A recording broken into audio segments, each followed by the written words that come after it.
Muchas gracias, queridos hermanos, por abrirnos las puertas de sus hogares a su programa El Evangelio te alcanza.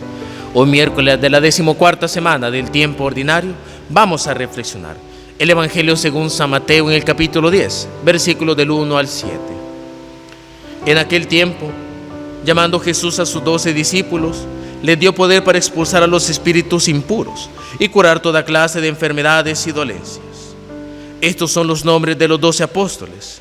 El primero de todos, Simón, llamado Pedro, y su hermano Andrés, Santiago y su hermano Juan, hijo del Zebedeo, Felipe y Bartolomé, Tomás y Mateo el publicano, Santiago, hijo de Alfeo, y Tadeo, Simón el cananeo y Judas Iscariote, que fue el traidor.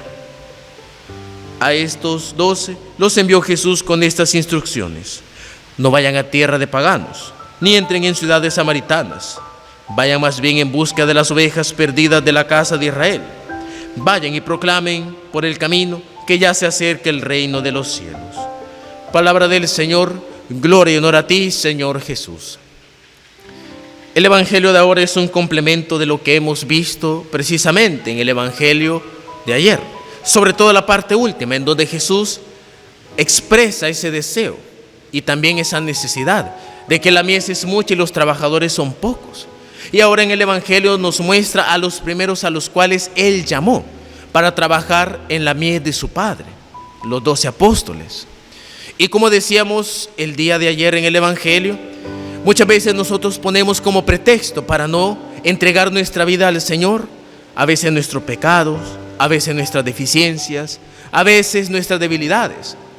Pero si nosotros nos damos cuenta a las personas a las cuales llamó a muchos que no estaban totalmente capacitados en el preciso momento en que Cristo los llamó. Tenemos por ejemplo a Pedro, el cual lo negó y que también muchas veces le dio dolores de cabeza a Jesús.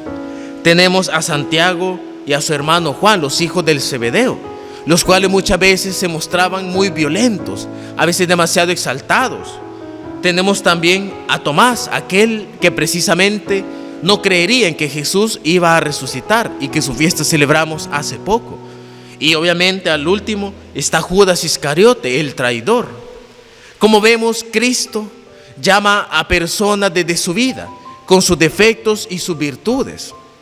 Sabía, por ejemplo, Jesús de que Pedro le iba a negar, pero también sabía de que Pedro tenía la capacidad para levantarse y después enmendar su vida y dar un testimonio absoluto, a tal punto que él mismo, San Pedro, murió crucificado, de cabeza, porque no era digno de morir como su maestro, pero lo hizo.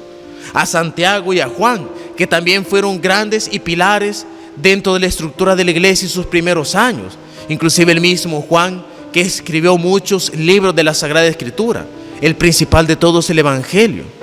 Entonces nos damos cuenta que el Señor no excluye a ninguno, sino que el Señor prepara. Bien dicen, por ejemplo, en el seminario que Dios no llama a los preparados, sino que prepara a los que son llamados.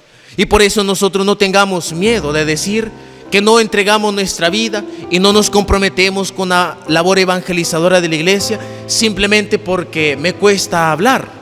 Pues entonces comprométase con la iglesia, pida ayuda. A veces hay personas que tienen miedo porque no saben cómo hablar frente a la gente. Pero en la vida de muchos sacerdotes hemos sido así, incapaces en un primer momento de hablar a la gente. Pero nuestra entrega y nuestro deseo de comprometernos con una vocación y con la labor del Señor nos hace que venzamos esas deficiencias y después podamos estar al frente de la gente.